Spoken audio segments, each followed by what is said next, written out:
Y los que nos quedamos aquí, vamos a Mateo capítulo 8. Mateo capítulo 8, versos 1 al 17. Y así como permanezcan sentaditos, yo se lo voy a leer en voz alta, pero si trae Biblia, por favor, búsquelo. Búsquelo, es importante, ¿verdad? Hemos explicado la importancia de siempre traer nuestra Biblia, especialmente cuando venimos al templo, porque venimos a entrenamiento. Ningún soldado va al cuartel a recibir entrenamiento sin fusil. Así es que este es el lugar donde nosotros nos reunimos para aprender la palabra de Dios, a prepararnos para enfrentar un mundo, ¿verdad?, la sociedad y al mismo enemigo. ¿Y cómo lo vamos a hacer si no vamos preparados, si no tenemos las estrategias? Así es que necesitamos la palabra de Dios, que es nuestra defensa personal, es la espada del Espíritu, que es la palabra de Dios. Mateo capítulo 8, versos 1 al 17. Si ya lo tiene, ¿verdad? Confírmeme con un amén, permanezca sentadito y yo leo en voz alta. Dice la Escritura así, verso 1 del capítulo 8: cuando descendió Jesús del monte, le seguía mucha gente. Y aquí vino un leproso y se postró ante él diciendo: Señor, si quieres puedes limpiarme. Jesús extendió la mano y le tocó diciendo: quiero, sé limpio. Y al instante su lepra desapareció. Entonces Jesús le dijo: mira, no lo digas a nadie, sino ve, muéstrate al sacerdote y presenta la ofrenda que ordenó Moisés para testimonio a ellos. Entrando Jesús en Capernaum, vino a él un centurión rogándole y diciendo: Señor, mi criado está postrado en casa, paralítico, gravemente atormentado. Y Jesús le dijo: yo iré y le sanaré. Respondió el centurión y dijo: Señor, no soy digno de que entres bajo mi techo. Solamente di la palabra y mi criado sanará.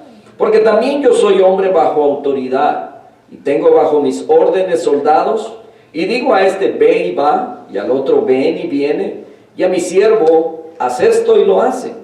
Al oírlo Jesús se maravilló y dijo a los que le seguían: de cierto os digo que ni aun en Israel he hallado tanta fe, y os digo que vendrán muchos del oriente y del occidente, y se sentarán con Abraham e Isaac y Jacob en el reino de los cielos.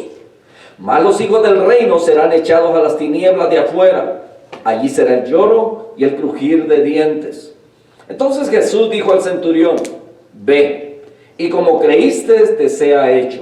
Y su criado fue sanado en aquella misma hora. Verso 14.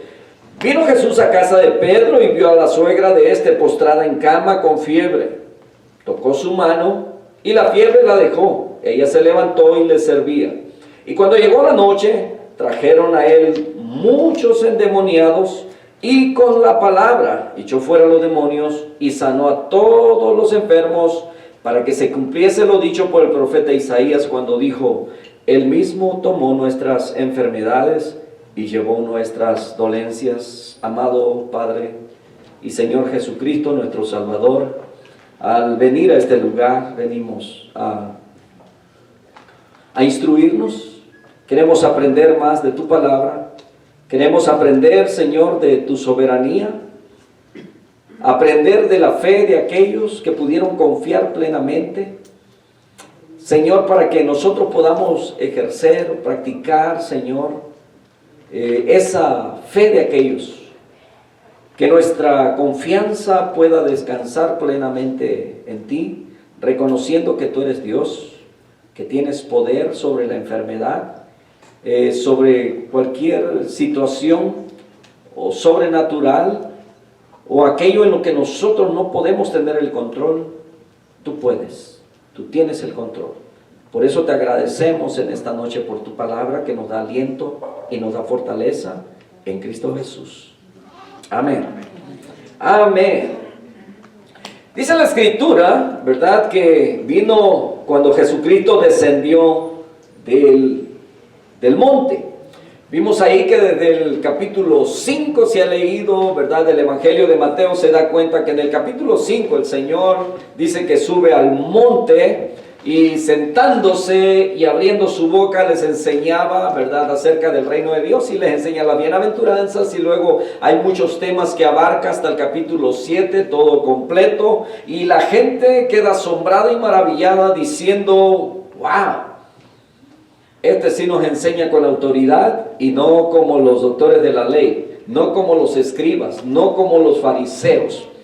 Y entonces la gente estaba, ¿verdad?, anonadada, estaba complacida al escuchar a Jesucristo. Y bueno, después cuando desciende del monte, ¿verdad?, dice cuando descendió Jesús del monte, se refiere precisamente a ese sermón, ¿verdad?, que algunos consideran que le tomó solamente como unos 12 minutos el haberle dicho todo eso, que nosotros pudiéramos profundizar y pasar horas y horas hablando acerca de esa gran enseñanza que el Señor estuvo diciendo acerca de la regla de oro, que somos la luz del mundo, que somos la sal de la tierra, y usando diferentes analogías para que ellos pudieran entender acerca del mensaje del reino de Dios. Entonces cuando desciende de ese monte, dice que le seguía mucha gente. ¿Y cuánto cree usted que es mucha gente? Recuerde que en una oportunidad dice que hay mucha gente, están allá en las áreas desérticas, y dicen que le dice, manda a la gente que se vaya, y entonces dicen que la cantidad a la que le tienen que dar de comer es alrededor de 5,000 personas. Entonces había una gran multitud, o había mucha gente. A veces no nos van a dar números específicos porque no se tomaron ese tiempo para contar a todos, ¿verdad? Solamente es un aproximado a veces que se da en las escrituras, pero en esta ocasión dice que le seguía mucha gente. Y he aquí, escucha bien, vino un leproso, y se postró ante él diciendo, Señor, si quieres, puedes limpiarme. Jesús extendió la mano y le tocó diciendo, quiero, sé limpio, y al instante su lepra desapareció. Entonces Jesús le dijo, mira, no lo digas a nadie, sino ve, muéstrate al sacerdote y presenta la ofrenda que ordenó Moisés para testimonio a ellos. ¿Entendió el mensaje? Esperaba que dijeran amén y les iba a decir, pues ya vámonos entonces, ¿verdad? Pero ya le agarraron. Entonces, en realidad, leer esto, mis hermanos, ¿qué nos lleva? 30 segundos, menos de un minuto. Y sucedió, ¿verdad? Él desciende del monte, viene el leproso, se postra ante él, le dice, Señor, ¿verdad?, reconociendo que él tiene el poder, le dice, si quieres puedes limpiarme. Y el Señor le tocó y le dijo, por supuesto que quiero, ¿verdad? Y le dice, vete, pero no se lo digas a nadie, pero ve y preséntate ante el sacerdote para testimonio a ellos. San se acabó. Pero hay algunas cosas en las que tenemos que profundizar y tenemos que reflexionar. Primero, en ese tiempo, hacía muchísimo tiempo desde que los profetas habían hecho milagros. Y en el tiempo del Señor Jesucristo, Juan, dice la Escritura que fue el último profeta, pero Juan no hizo ningún milagro. También la Biblia, ¿verdad?, nos dice que Juan, siendo el último profeta, no hizo ningún milagro. Pero cuando viene el Señor Jesucristo y empieza a hacer milagros, empieza la gente, ¿verdad?, a aglomerarse, a buscarlo, a seguirlo. Algunos por la necesidad, porque sabían que Él podía resolverle sus problemas de enfermedad, de salud o la que fuera, ¿verdad? Muchos se acercaban para el consejo, lo empezaron a reconocer como un gran maestro, un gran rabino, y entonces la multitud le seguía. Otros lo seguían, ¿verdad?, por curiosidad, por curioso, porque querían ver de qué manera hacía las cosas y qué cosas más sorprendentes podría hacer de las que ya habían escuchado o habían visto que había hecho, ¿verdad? Y entonces le seguían. En otra oportunidad, cuando le da de comer, ¿verdad?, con 5 panes y 2 pececillos, la gente queda tan asombrada que empiezan a seguirlo. Y el Señor les tiene que decir en Juan capítulo 6, ¿verdad?, le dice, ustedes me siguen, pero no porque creen en mí, sino porque les di pan para comer, ¿verdad? Y entonces muy temprano en su ministerio el Señor empezó, ¿verdad?, a hacer milagros, señales, y eso atrajo a la multitud. Entonces, Él le dice, Señor, ¿verdad?, este leproso, Primeramente, mis hermanos, los leprosos tenían que estar aislados, tenían que estar apartados. ¿Sabe usted que lo más próximo que podía estar un leproso de una persona es precisamente lo que nos están pidiendo a nosotros, que estemos de lejos unos de los otros? A 6 pies, es un aproximado. A 2 metros, ¿verdad? Para los que no usamos los pies, digo, sí, yo sé que todos usamos los pies, pero me refiero a las medidas, ¿verdad? En Estados Unidos se usa pies en vez en México son centímetros, ¿verdad? Aquí son pulgadas, allá son centímetros, etc. Entonces hay una cierta distancia a la que podían aproximarse los leprosos y tenían que estar separados, apartados completamente hasta que fueran sanos, aunque algunos no iban a tener la sanidad nunca, iban a tener que vivir con ello. Pero sabe que esta enfermedad de la lepra, dicen que eran como un tipo de escamas de pescados que iban saliendo dentro, todo comenzaba como una ronchita, ¿verdad? Iba cambiando de color, etcétera, hasta que se iba formando costras que al rato formaban como una especie de escamas de pescado. Y era bastante incómodo, por supuesto. Esto los llevaba con el tiempo a perder la sensibilidad, ya fuera en los pies, en las manos o en el rostro mismo, de tal manera que perdían la sensibilidad y se les podía caer la nariz literalmente y ellos no sentían. Y todo eso, por supuesto, provocaba un olor, ya se imaginará, de pudrición. Y entonces por esas razones tenían que mantenerse lejos, porque también, ¿verdad?, podía ser contagioso. Entonces ellos tenían que estar bien apartados. Llama la atención precisamente esto. Ellos no podían entrar a la ciudad, tenían que estar apartados allá, ¿verdad?, en un lugar específico. Algunos se refugiaban en cuevas o habían lugares específicos construidos para ellos donde tenían que estar separados de la sociedad. Los familiares les llevaban comida, ¿verdad?, y se encargaban de mantenerlos, de sostenerlos.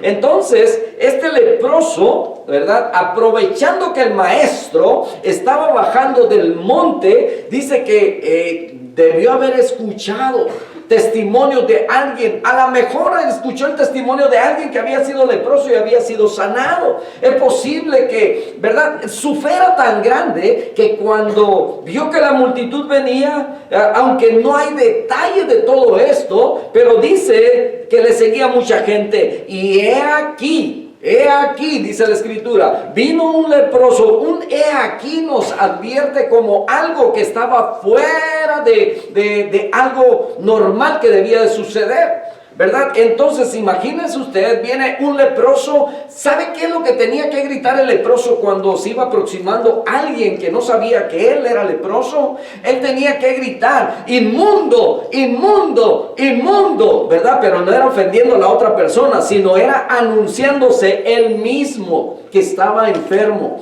De esa manera él evitaba el acercamiento de las demás personas. Entonces las personas no podían, ¿verdad?, al escuchar eso, ¿verdad? Y aquí no dice que él empezó a gritar, ¿verdad?, diciendo inmundo, aunque es muy posible que para que la gente le abriera paso, él venía gritando, ¿verdad?, diciendo inmundo, inmundo. Pero cuando estuvo frente al maestro, cerca de Jesucristo, al frente, dijo: Señor. Dice que postrándose en tierra, dice ante él, diciendo: Señor, si quieres, puedes limpiarme. Un hombre que la sociedad había desechado, un hombre que por su enfermedad tenía que estar aislado, ¿verdad?, aprovecha y no desaprovecha esta oportunidad. El maestro viene, ¿verdad?, está fuera de la ciudad, está fuera, donde la gente no podía decirle: retírate o hazte para allá, porque, ¿verdad?, no puedes estar aquí. Y él aprovecha ese momento y se postró ante él diciendo: Señor, si quieres, puedes limpiarme. Lo que llama la atención de esto es una expresión de seguridad, una fe en Jesús, y no había lugar a dudas. Solo dependía ahora de la voluntad de Jesús. Jesús, porque él estaba seguro que Jesús podía ayudarle. Así como usted cuando pasa por su situación, por sus problemas, si puede venir a Dios y le dice: Señor, yo sé que tú tienes el poder, yo sé que tú puedes ayudarme, sé que tú puedes sanarme, sé que tú lo puedes hacer, pero ¿es tu voluntad? ¿Quieres? Porque yo sé que puedes hacerlo. Y entonces no titubeó. Sabe que para los leprosos no les era permitido acercarse a la sociedad. Pero él reconoció la deidad de nuestro Señor Jesucristo al postrarse delante de él. Porque delante de los únicos que podían postrarse, ¿verdad?, en reverencia, eran ante aquellas autoridades, ante los reyes, ¿verdad? Y estos protocolos lo enseñan cuando hay anarquías.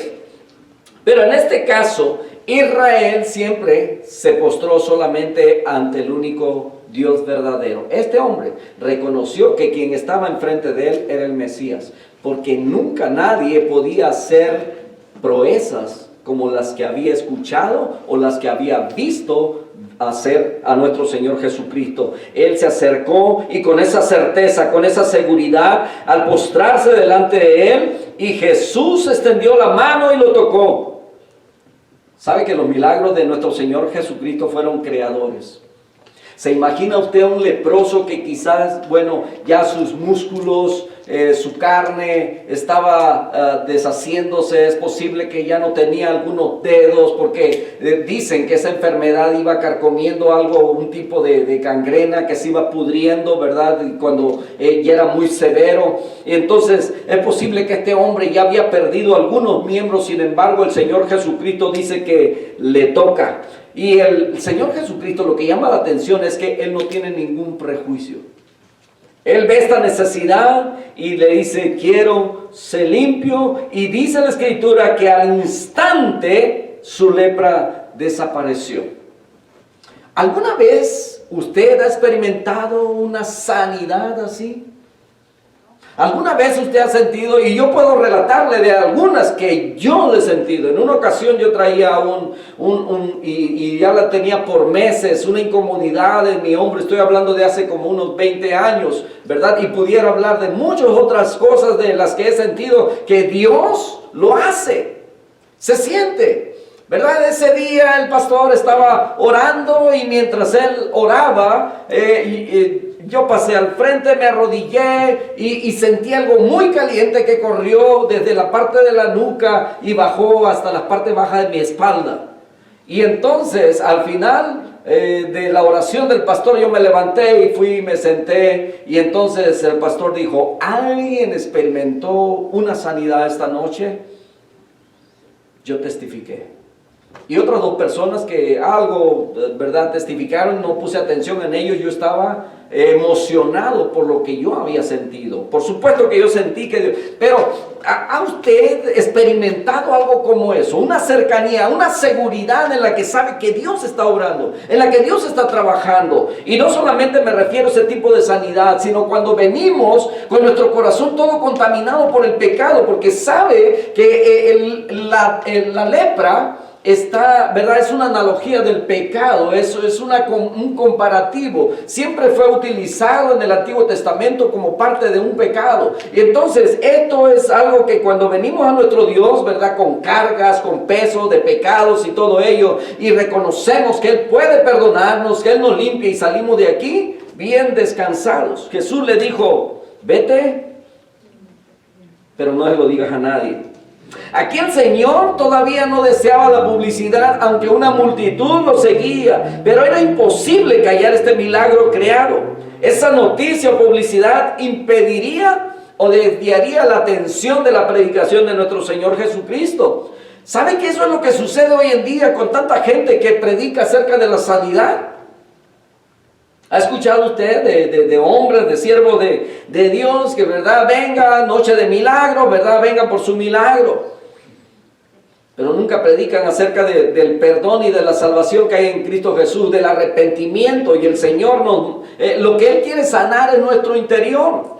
Él quiere salvar nuestra alma, ¿verdad? Y ya si en ese proceso pues nos sana porque estamos enfermos, pues qué bendición. Pero si no, lo más importante es en nuestra alma. Entonces Jesús le dijo, vete, no lo digas a nadie, ¿verdad? Pero la publicidad comenzó muy pronto, de tal manera que no pudo callar este milagro creado. Era tan grande, ¿verdad? Estaba tan maravillado, de tal manera que desobedeció la orden. Y eso, por supuesto, ¿verdad?, llevó a que nuestro Señor Jesucristo no pudiera entrar en las ciudades, porque luego la gente empezaba queriendo, ¿verdad?, apedrearlo, etcétera. Se levantan los fariseos, los saduceos y todos aquellos que estaban, los doctores de la ley, ¿verdad?, en contra de las enseñanzas de Jesucristo por celos, ¿verdad? Porque ellos nunca habían podido hablar con esa autoridad que el Señor hablaba, enseñar de la manera como Él lo hacía y mostrar, ¿verdad?, que Él era el verdadero Hijo de Dios por las señales que hacía.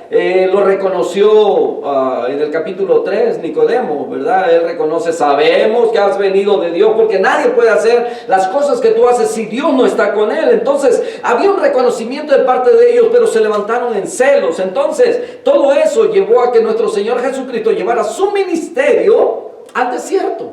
Y es por esa razón que en más de las ocasiones Él tiene que orar allá de madrugada o ya muy noche, ¿verdad?, en los desiertos, en las partes altas, en los montes, y ahí era donde Él predicaba. Pero aún así mucha gente salía, ¿verdad?, y llegaban hasta Él. Este hombre quedó tan maravillado por el milagro que desobedeció la orden. Voy al al verso número 5, ¿verdad?, donde viene también un centurión.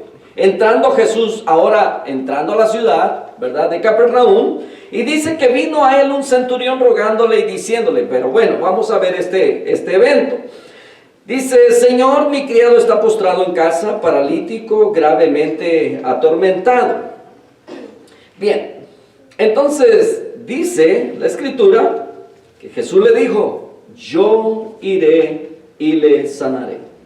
Respondió el centurión y dijo, Señor, no soy digno de que entre bajo mi techo, solamente di la palabra y mi criado sanará, y lo demás, ¿verdad?, usted ya lo sabe, porque dice, yo también soy hombre bajo autoridad. O sea, tengo jefes arriba y hago lo que ellos me mandan a hacer, y también tengo hombres bajo mis órdenes a las cuales yo le doy orden, ve y hace, y lo hacen, ¿verdad?, por el respeto, por la autoridad que yo ejerzo sobre ellos. Así es que tú solamente di la palabra porque tienes el poder, ¿verdad? No lo dice así detalladamente, pero él está reconociendo el poder que Jesucristo tiene. Entonces, este es el poder milagroso de Jesús. La influencia que hacía sobre la gente que lo había escuchado, que había escuchado acerca de él. Pero vamos a ver qué es un centurión para los que no saben. Un centurión, ¿verdad?, estaba a cargo de 100 personas o 100 soldados en este caso. Él era como el capitán, el jefe, ¿verdad?, el que mandaba a 100 soldados. Y entonces Lucas en su evangelio dice que hay intermediarios, ¿verdad?, que el centurión envió a otros, ¿verdad?, y estos vienen a Jesús y le piden que vayan. La razón por la que Mateo, ¿verdad?, no creyó indispensable esto y por eso lo omite, pero en Lucas lo cree pertinente por la razón de que el centurión es un gentil, ¿verdad? Claro, era un romano, ¿verdad? Acuérdense que los romanos estaban en ese tiempo oprimiendo al pueblo israelita o los judíos, y entonces era un gentil. Y en su dignidad, él no consideró apropiado venir directamente a Jesús, y él mismo lo expresa cuando dice, no soy digno de que entres bajo mi techo. Y quiero que aprendamos esto, ¿verdad? ¿Por qué razón aquel hombre dice esto? La razón, mis hermanos, es que dentro de la tradición judía, o bueno, de la ley, ¿verdad?, sostenía que la persona que entrara a casa de un gentil era ceremonialmente impuro. Entonces ellos evitaban entrar a la casa de un gentil. No pueden. Hoy en día, ¿verdad?, vemos a grupos, por ejemplo, aquí cantamos las canciones de Paul Weaver. Es un judío, ¿verdad?, que ha revolucionado en cierta manera la alabanza.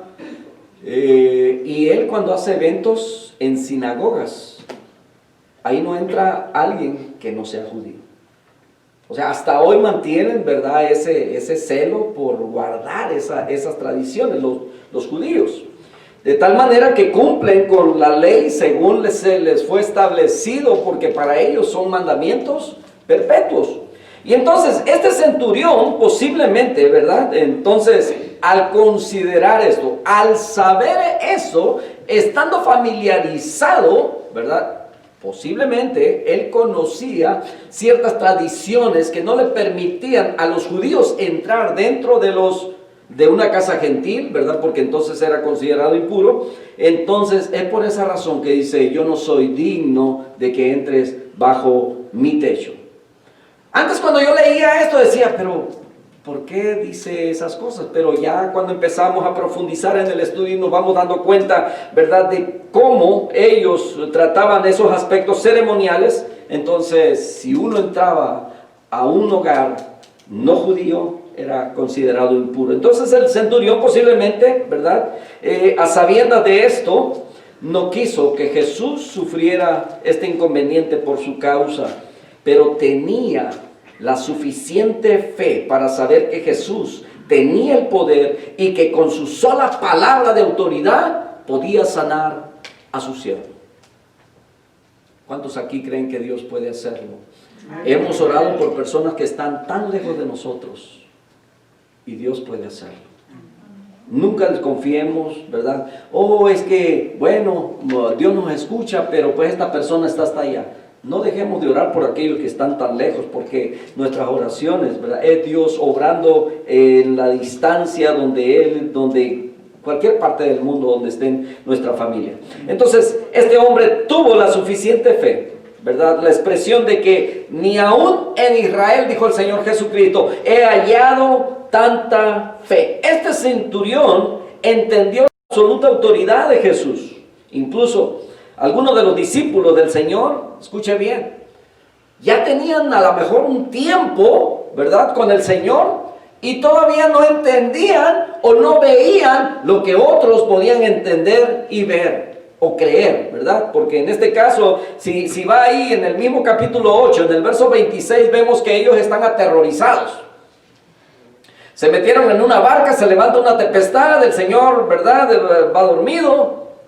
Y entonces ellos sienten que la barca no la pueden controlar y que se van a morir ahogados, ¿verdad? Y entonces, ¡sálvanos, que perecemos! Y el Señor se levanta y empieza, ¿verdad?, a reprender al viento, a la tempestad. Dice que se hace gran bonanza y entonces todo vuelve a la paz, a la normalidad. Y entonces los discípulos están sorprendidos y dicen: ¿quién es este? Que aún el mar y los vientos le obedecen. Es interesante, ¿ah? Están sorprendidos.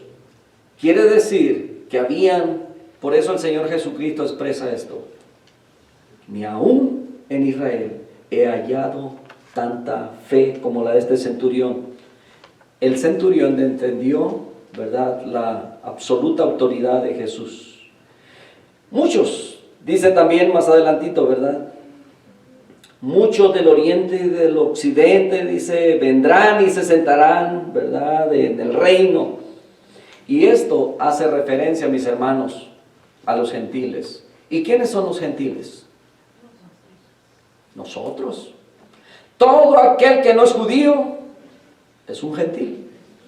Sea griego, sea bárbaro, sea, ¿verdad?, de la región que sea, ¿verdad? Pero no siendo judío, usted es un gentil, considerado un gentil. Y entonces la Escritura dice que muchos vendrán del oriente y occidente, y esto hace referencia a eso, a aquellos que no son de Israel. Dice, porque Israel desecharía al Mesías, y este evangelio sería predicado a toda criatura, y los hijos del reino, esto es Israel, la nación hebrea, herederos físicos de Abraham, serían echados, ¿verdad?, por incrédulos echados fuera.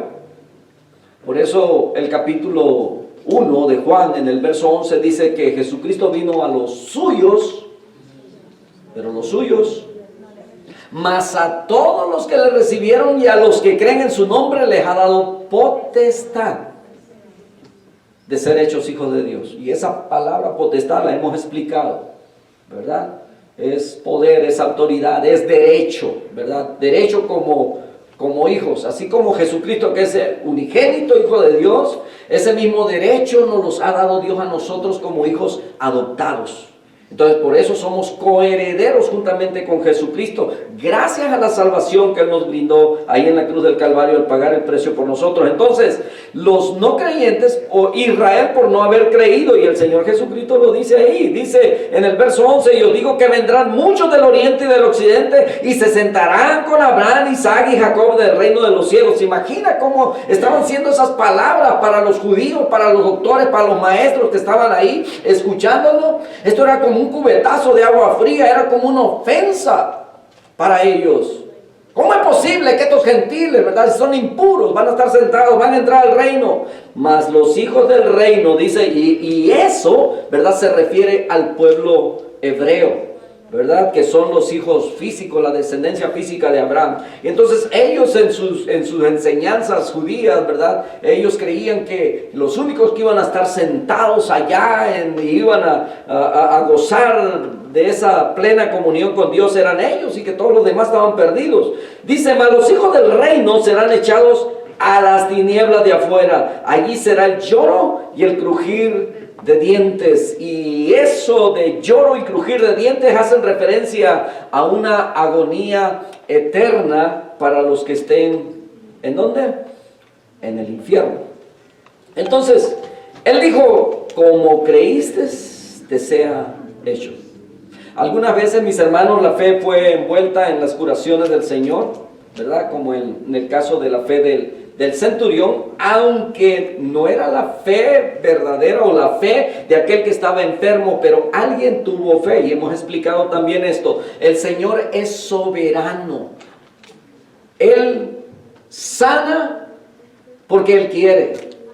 Él sana porque otros creen que Él puede, que en este caso el centurión. Y se recuerda aquella vez también aquella vez como si hubiéramos estado ahí, ¿verdad? Pero en la escritura dice que habían 4 amigos.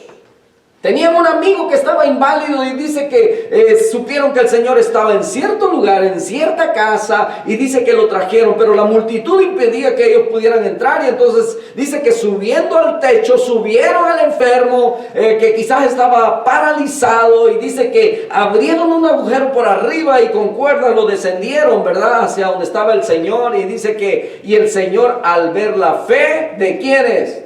De ellos, de los que habían creído que Él podía sanar. Le dice que el paralítico salió cargando su propio, ¿verdad? Ya lo cargaron, ahora cargue usted con sus cosas.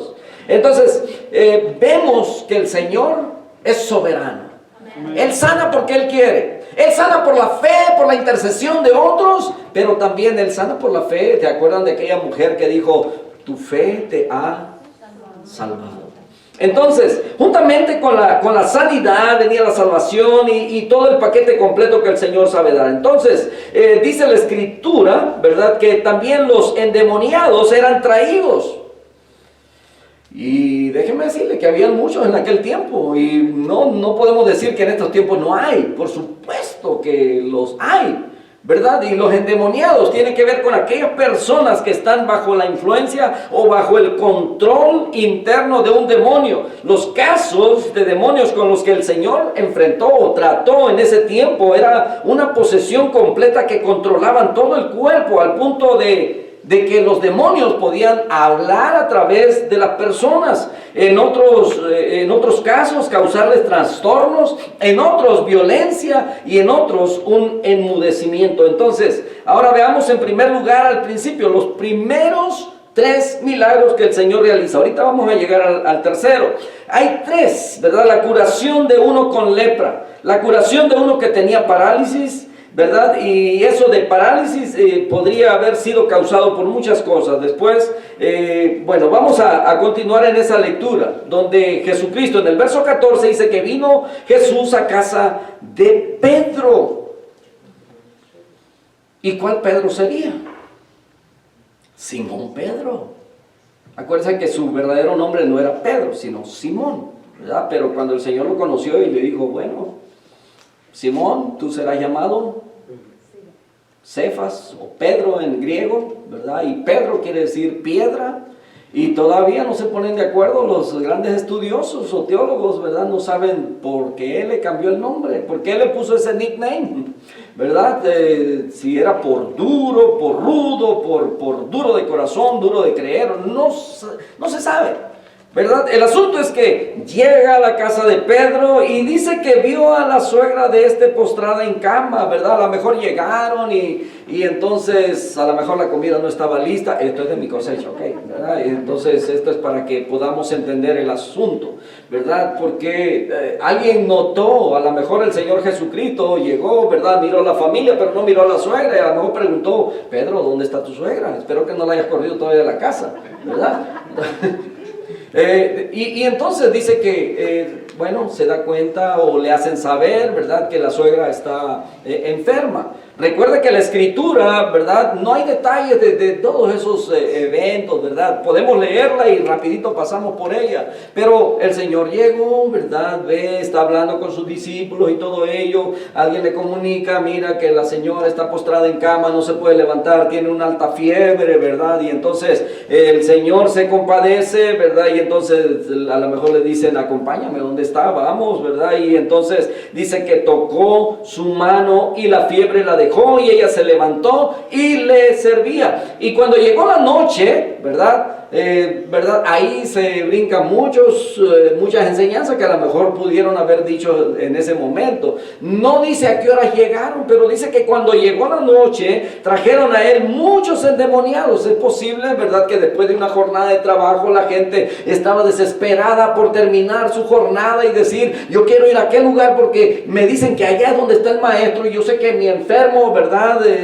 ahí va a encontrar la sanidad. Y cada uno, quizá llegando a su casa, se preparó y agarró a su enfermo y dijo: vamos a ir allá a la casa no sé si era de Pedro o de la suegra de Pedro, pero vamos a ir porque allá está el Señor. Y entonces llegan en la noche, ¿verdad? Dice que le traen a él muchos endemoniados y con la palabra dice que echó fuera a los demonios y sanó. No dice que algunos, aquí dice que a todos los enfermos, para que se cumpliese lo dicho por el profeta Isaías cuando dijo: él mismo. Mateo siempre va a repetir, ¿verdad?, esto, haciendo énfasis en que ya estaba escrito, como la escritura dice. Y en este momento, ¿verdad?, aquí donde llegamos, dice: para que se cumpliese lo dicho por el profeta Isaías cuando dijo, capítulo 53 de Isaías: él mismo tomó nuestras enfermedades y llevó nuestras dolencias. Entonces, aquí vemos, ¿verdad?, la compasión del Maestro. Y quiero resaltar este punto, mis hermanos, porque escuche bien, estamos viendo, vamos a decir, a 3 grupos de dentro de la sociedad que quizás para la sociedad misma no tenían valor. ¿Por qué? Bueno, para la sociedad judía, un leproso ya no tenía valor, estaba desechado de la sociedad, estaba fuera. Eran dados como por muertos vivos. Ya no tenían participación dentro de la sociedad porque estaban separados. Y segundo, un gentil que era considerado inmundo para los judíos, que por esa razón ellos no podían entrar. Y si recuerdan, hay una escritura que no traigo en mis apuntes, pero que la estaba leyendo también y me pareció que la había puesto, pero y ahora veo que no la puse, pero la puedo encontrar. Juan capítulo 18, verso 28, que es cuando los sacerdotes traen al Señor Jesucristo al pretorio. Y dice la escritura que siendo de mañana ellos trajeron al Señor Jesús ahí, pero dice que no entraron. Y ahí dice por qué no entraron. Porque ellos querían comer la Pascua. Si entraban no iban a poder comer la Pascua, porque iban a estar impuros, iban a estar contaminados, porque iban a entrar a un lugar gentil. Se da cuenta cómo hay detalles que a veces leemos, pero como no hemos entendido por qué razón, ¿verdad? Pero ceremonialmente ellos quedaban impuros si hubiesen entrado. Pero como ellos, imagínense, por fuera ellos vestían impecablemente, pero por dentro el Señor Jesucristo le dijo, están podridos, sepulcros blanqueados. Hay de vosotros, escribas y fariseos hipócritas, ¿verdad? Sin embargo, eran impecables, se cuidaban de no entrar en un lugar gentil, pero estaban entregando al Rey de Gloria. Estaban siendo un acto de asesinato, ¿verdad? Y eso no les molestaba. Entonces, vemos a estos tres grupos. Un leproso, desechado por la sociedad, del cual el Señor Jesucristo tiene compasión. Un gentil, que tampoco sería considerado que entrara al reino, sin embargo, el Señor Jesucristo no tiene ningún problema y responde a su petición. Algunos consideran que hubieron intermediarios, que no fue él directamente el que vino porque se sentía indigno de venir y pedir algo. ¿Se imagina cuando vino una mujer sirofenicia y le dijo, Señor, salva a mi hija? ¿Y sabe cómo le contesta el Señor? Y se escucha bastante rudo, ¿verdad? Fuerte. La respuesta del maestro le dijo, ¿acaso es bueno, en vez de darle la comida a los hijos, dárselo a los perrillos?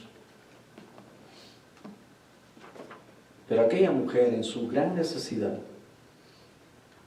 no consideró la ofensa que le estaban haciendo por la necesidad que tenía, pero reconoció esto.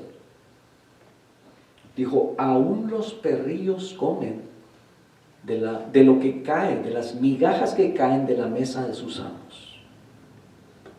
Humildemente la mujer reconoció que en ese sentido la promesa era para Israel, para los judíos, y que ellos estaban fuera, pero aún así clamó. ¿Y sabe qué? Yo me imagino al Señor conmovido, pero conmovido con lágrimas. ¿Y sabe por qué razón?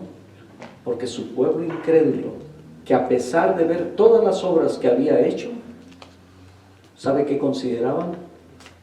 Que eran hechas porque trabajaba para el diablo. Pero aquella mujer reconoció y dijo, y el mismo Señor Jesucristo alabó esa fe, le dijo, wow, algo como le dijo a este centurión, grande es tu fe, estoy admirado, no he visto una fe tan grande aquí en Israel. Y por supuesto, movido en esa compasión, el Señor obró. Entonces, la mujer, mis hermanos, la mujer en ese tiempo y hoy día todavía en la cultura de allá del oriente, ¿verdad?, es considerada como un objeto. El Señor Jesucristo reconoció el trabajo, la postura, la posición de la mujer. Defendió a aquella mujer que le trajeron para que la apedrearan porque la habían encontrado en pleno acto del adulterio. La ley decía que debían morir, pero el otro era rápido y hábil, se les escapó. No puede ser. Lo que pasa es que la mujer era denigrada. Sin embargo, el Señor le dio el valor. Y vemos aquí, en este grupo, mostrando su poder, su compasión, su amor a estos tres grupos. ¿Qué nos enseña eso? Nos enseña que nosotros no podemos hacer excepción de personas. Tenemos que amar a todos, al rico como al pobre, al que tiene como al que no tiene, al que está sumergido en el pecado como el que parece que es muy moral, sin excepción, porque el Señor no hace excepción. Entonces vimos estos tres grupos: la curación de uno con lepra, la curación de uno que tenía parálisis, ¿verdad? Y esta mujer con fiebre. Y hay varias cosas claves para notar que debemos observar en esos primeros capítulos del capítulo 8. Número 1, que el Señor comenzó al nivel más bajo de necesidad humana. Comenzó en lo físico. La vida es más que física, pero Jesús también es compasivo acerca de lo físico. Es bien maravilloso que los milagros que el Señor Jesús, no solo fueron milagros que tuvieron que ver con cosas acerca de lo espiritual, o que tenían que ver con consuelo, o riquezas, o circunstancias, o la providencia, sino que tocaron al hombre en el nivel más bajo de la necesidad, y esto era en su estado físico. Y Él va más a las profundidades de la enfermedad humana, al sanar a los endemoniados, aquellos que tenían problemas internos. Él está tratando con ese nivel bajo de necesidad humana que muestra no solamente el poder de Cristo, sino también su compasión. La gente pudo reconocer muy temprano que Jesucristo es Dios. Y es triste darnos cuenta que hoy día hay ciertos grupos religiosos que no reconocen a Jesucristo como Dios. ¡Qué ignorancia! Segundo lugar, en cierta manera, viéndolo de una forma panorámica, es cuando puede ver todo el cuadro. Es que Él responde en todos los tres casos a esas apelaciones, y esto nos muestra su compasión. Nunca se canse de seguirlo. Esta mujer fue sanada e inmediatamente dice que le servía.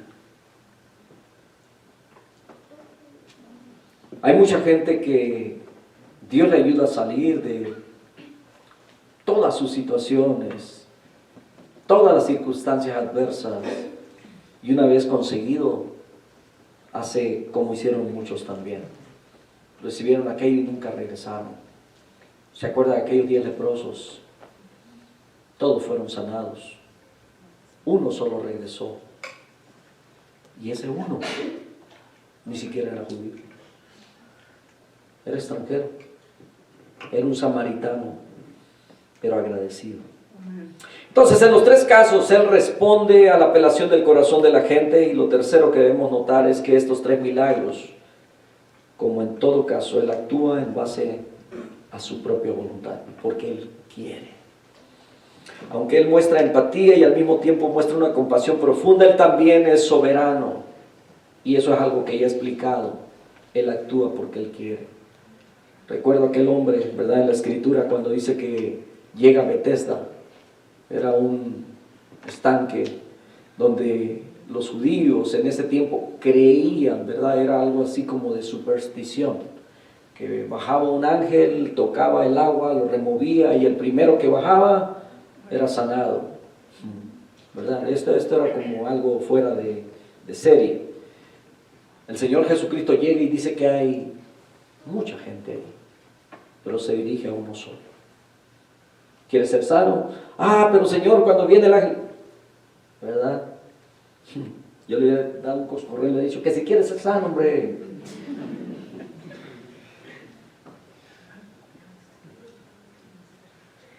Y entonces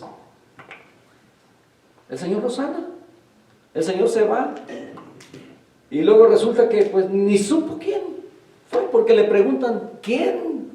¿Por qué vas cargando tú? ¿Verdad? Y ahí comienza. Pero de repente lo ve por allá enseñando. Ah, mire, va y lo acusa.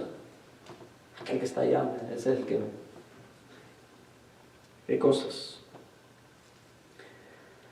Primero, un leproso, la escoria de la tierra. Segundo, un gentil. Un gentil. En tercer lugar, una mujer. En eso hay una sutileza. Eso, mis hermanos, destruía todo el orgullo judío, el orgullo de los fariseos. Y usted ve en donde Jesús realmente se concentra, y es en los mansos, en los humildes de corazón, en aquellos que han sido despreciados. La lepra, escucha esto. Esto era la ilustración más vívida que tenía Dios a la mano acerca del pecado. Era una ilustración del pecado hoy en día para nosotros. El pecado contamina el cuerpo entero. El pecado es malo. El pecado es feo. El pecado es aborrecible. Es incurable. El pecado contamina. El pecado separa y aísla y hace que los hombres sean rechazados. Por eso la ira de Dios está en contra de aquellos que viven en pecado. Entonces, todo leproso no solo vivía con ese estigma de su propia enfermedad, sino que también vivía como una ilustración viva del pecado, ceremonialmente inmundo. Y él mismo tenía que reconocerlo y gritarlo: inmundo, inmundo, inmundo. Por eso nosotros, cuando venimos a Cristo, cuando entendemos su salvación, tenemos que reconocer que somos pecadores. Entonces, todo leproso no solo vivía con ese estigma. Ahora, si quieres, ¿verdad?, puedes. Este hombre estaba diciéndole al Señor: si quieres puedes limpiarme. No te estoy obligando, ni te estoy exigiendo, ni te estoy pidiendo, ¿verdad?, porque tú eres el Señor. Pero si tú quieres. Él estaba apelando a su voluntad. Y esto, mis hermanos, está muy lejos de lo que oímos hoy en día. De ciertas personalidades que se paran de un púlpito y empiezan a exigirle a Dios. Empiezan a decretar en el nombre de Dios. Empiezan a declarar en el nombre de Dios. Si Dios quiere, Él sana. Si Dios quiere, Él limpia. La oración que Dios no desecha es la oración del arrepentimiento. Cada vez que venga un hombre, dice que a todo aquel que clamare a Él, Él le responderá. Todo aquel que clame el nombre del Señor será salvo. Entonces, no está muy lejos de lo que nosotros hoy en día escuchamos por muchos, ¿verdad? Declamar, reclamar. Él adoró primero, se postró delante de Él, le dijo: si quieres. Qué bonito. Entonces, nunca pidió nada. Él solo dijo que sabía: tú puedes sanarme, pero si quieres, hazlo. Y él dijo: quiero ser limpio. Esa es mi voluntad. Al instante su lepra desapareció. Qué lindo que a través de ello, cuando nosotros venimos y le decimos: Señor, perdona todos mis pecados, te entrego mi vida, hoy, en ese momento, tu culpa desaparece. Porque así de poderoso es Dios para quitar la culpa de uno. Entonces, cuando nosotros, escuche bien, cuando nosotros tocamos la inmundicia, ¿qué pasa? Nos contaminamos. Cuando jugamos con el pecado, nos contaminamos. Cuando nosotros tocamos una enfermedad, nos contamina. Pero cuando Él toca la inmundicia, se quita la inmundicia. Cuando Él toca la enfermedad, Él la limpia. Eso es poder. Este hombre con el que comenzamos, el leproso, él vino con fe. Y debe haber una adoración del señorío de Cristo. Para ello debe haber humildad y debe haber fe. El Señor te va a tocar y te va a limpiar. Cuando usted viene en esos términos, Puedo añadir también que la enfermedad del pecado es infinitamente peor que la enfermedad de la lepra. Y después, cuando usted es salvo, ¿sabe lo que el Señor dice? Solamente dos cosas. ¿Qué le dijo? Ve y preséntate allá con los sacerdotes. Dice, ¿verdad? Y le dijo, esto es para testimonio a ellos. Entonces, el ir a presentarse con los sacerdotes obedecía la ley. Y para testimonio a ellos, es porque él era un testimonio de que antes estaba enfermo, ahora estoy limpio. Esto habla de nosotros, mis hermanos. Antes nosotros vivíamos en el mundo lleno de pecado, leprosos, ¿verdad? Porque el pecado representa esa lepra. Vinimos a Cristo y fuimos limpios. Ahora, ¿qué tenemos que hacer? Seguir su ley. Y segundo, ser testimonios para aquellos que están alrededor nuestro. Que la gente descubra por sí misma que Cristo ha cambiado nuestra vida. Cierre sus ojos, vamos a orar. Padre, muchas gracias por tu palabra. Gracias por ese poder maravilloso de sanidad. Algunos de nosotros quizás con problemas físicos, con falta de salud. Pero sabemos que tú no tienes problema con ello. Pero lo más importante, Señor, es que nuestra vida esté limpia. Quita de nosotros toda contaminación. Cantábamos ese rato, purifícame, límpiame, lávame, renuévame, Señor, con tu poder. No hay nada que sea difícil para ti. Venimos buscando primeramente, Señor, tu reino en adoración. Perdónanos si no hemos sido humildes. Perdónanos cuando hemos exigido y no hemos sabido esperar. Perdónanos por tantas cosas que hemos hecho o actuado sin mansedumbre. Cuando vemos aquí ejemplos de estas personalidades que pudieron postrarse delante de ti en humildad, en reconocimiento de que tú eres Dios. Amado Dios, ayúdanos y enséñanos a reconocerte como el Rey de Reyes, como Señor, y nosotros como tus siervos. Gracias por darnos el privilegio de poder servirte aún en nuestra defectuosidad como seres humanos, porque fallamos todo el tiempo. Suplico que nos limpies, que nos limpies, que nos limpies.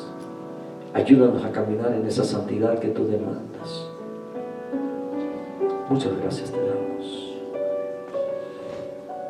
Mientras usted tiene sus ojos cerrados, ayúdeme a orar por aquellos que quizás no han abierto su corazón ni le han entregado a Jesucristo. Si dentro de la congregación hay alguien que no ha aceptado a Jesucristo como su Señor y Salvador, yo quiero que revise dentro de su ser.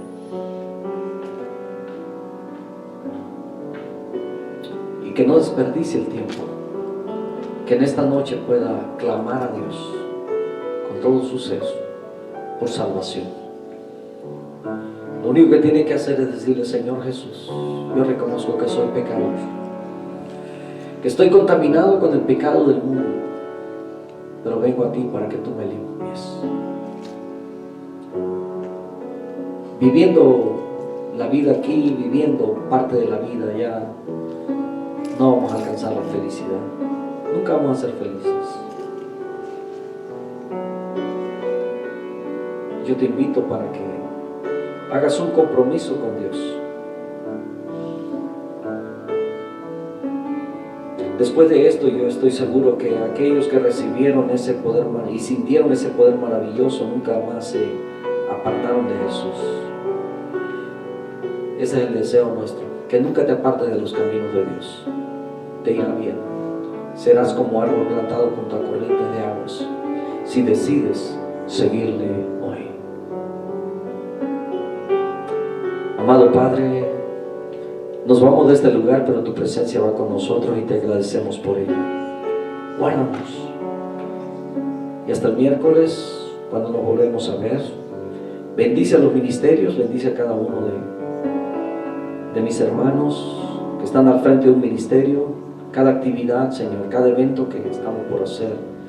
Respáldalo con el poder de tu Espíritu Santo y permítenos seguir creciendo en conocimiento, pero también, Padre, en esa pureza que tú demandas de nosotros. En el nombre de Jesús. Amén. Amén. Dios me los bendiga, mis amados hermanos. Si el Señor no ha venido, nos vemos el miércoles. Seguimos hablando acerca de las gratitudes, razones del por qué estar agradecidos con Dios. Amén. Hablaremos acerca de su fidelidad y de su misericordia, pues nuestro Dios es fiel y misericordioso. Dios les bendiga.